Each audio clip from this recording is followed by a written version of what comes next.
الحمد لله رب العالمين الرحمن الرحيم مالك يوم الدين إياك نعبد وإياك نستعين اهدنا الصراط المستقيم صراط الذين أنعمت عليهم غير المغضوب عليهم ولا الضالين آمين. يا أيها الذين آمنوا أنفقوا مما رزقناكم من قبل أن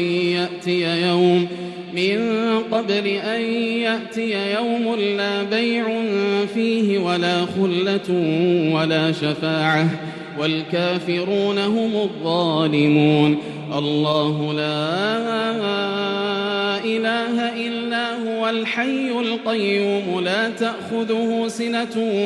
ولا نوم له ما في السماوات وما في الأرض من ذا الذي يشفع عنده إلا بإذنه يعلم ما بين أيديهم وما خلفهم ولا يحيطون بشيء من علمه إلا بما شاء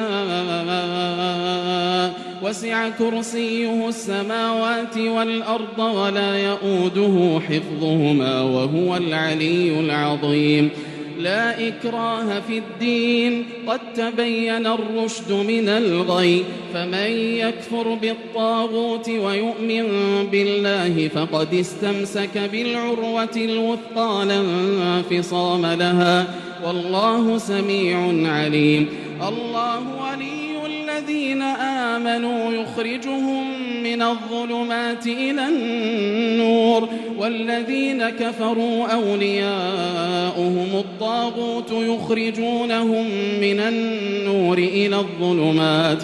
أولئك أصحاب النار هم فيها خالدون. ألم تر إلى الذي حاج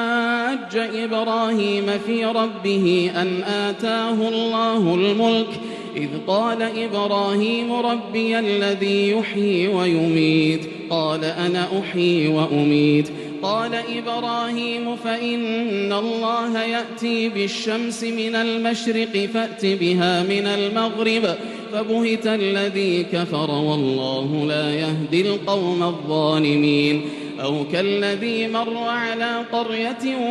وهي خاوية على عروشها قال أنى يحيي هذه الله بعد موتها فأماته الله 100 عام ثم بعثه قال كم لبثت قال لبثت يوما أو بعض يوم قال بل لبثت 100 عام فانظر إلى طعامك وشرابك لم يتسنه وانظر إلى حمارك ولنجعلك آية للناس وانظر إلى العظام كيف ننشزها ثم نكسوها لحما فلما تبين له قال أعلم أن الله على كل شيء قدير. وإذ قال إبراهيم رب أرني كيف تحيي الموتى قال أولم تؤمن قال بلى ولكن ليطمئن قلبي قال فخذ 4 من الطير فصرهن إليك ثم اجعل على كل جبل منهن جزءا ثم ادعهن يأتينك سعيا واعلم أن الله عزيز حكيم. مثل الذين ينفقون أموالهم في سبيل الله كمثل حبة أنبتت 7 سنابل في كل سنبلة 100 حبة الله يضاعف لمن يشاء والله واسع عليم. الذين ينفقون أموالهم في سبيل الله ثم لا يتبعون ما أنفقوا منا ولا أذى لهم أجرهم عند ربهم ولا خوف عليهم ولا هم يحزنون. قول معروف ومغفرة خير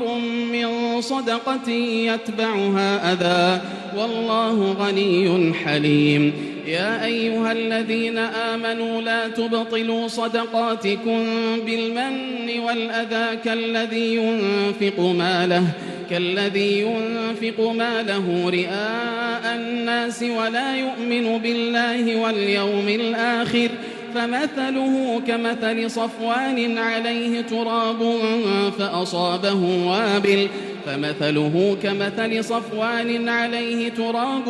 فأصابه وابل فتركه صلدا لا يقدرون على شيء مما كسبوا والله لا يهدي القوم الكافرين. ومثل الذين ينفقون أموالهم ابتغاء مرضات الله وتثبيتا من أنفسهم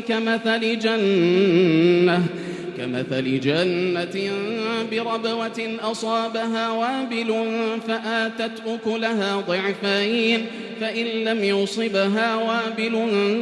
فطل والله بما تعملون بصير. أيود أحدكم أن تكون له جنة من نخيل وأعناب تجري من تحتها الأنهار له فيها من كل الثمرات وأصابه